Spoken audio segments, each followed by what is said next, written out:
Hi, and welcome to Module 1. My name is Shayla Lanier, and I am your instructor for this course.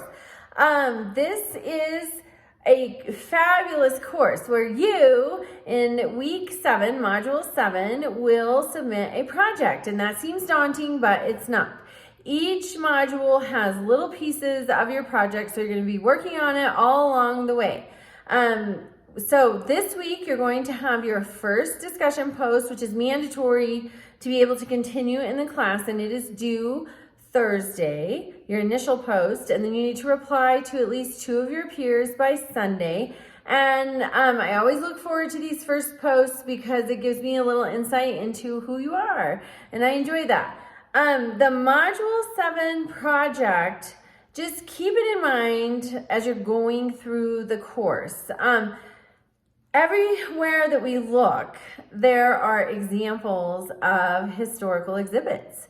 And so, for example, I was traveling over the weekend, and in Cameron, Arizona, there's kind of a truck stop with a gas station and a travel center, and there's a McAllister's restaurant, a Burger King.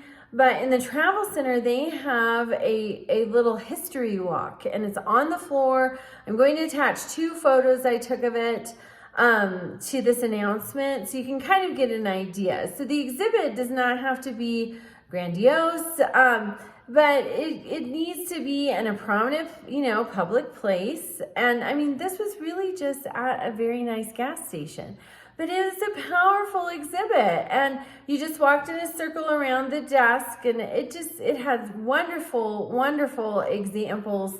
It is a wonderful example of a historical exhibit.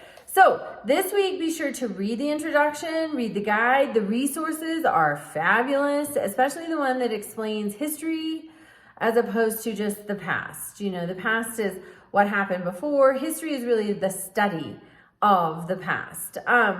And you have a short paper, a virtual museum tour. Everything is linked in that section of the module.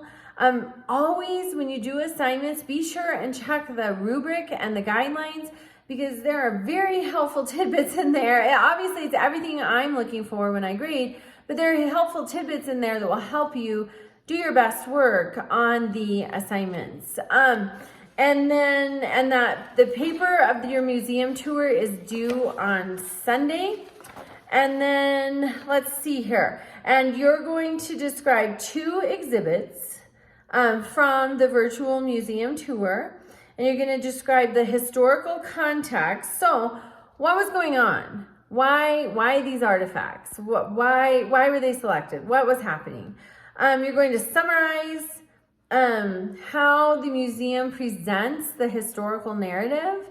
So for example, in my history walk at the gas station, there was a picture, there was a date, usually a year, or sometimes an approximate year, and then a little, couple of sentences about what was happening.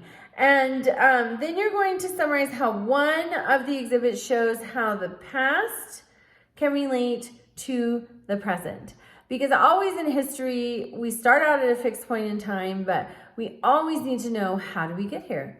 And the past always relates to the present, because the past is what leads us to the present. And so the present gives us a chance to make better decisions, because we have information about what worked in the past and what did not work in the past. So please reach out to me with any issues. It's the first module. There could be some confusion, but please reach out to me. We use APA format for all of our sites. And there is an APA citation guide on the Shapiro Library website. So I always encourage everyone to check that out. And have a wonderful week. Welcome to class.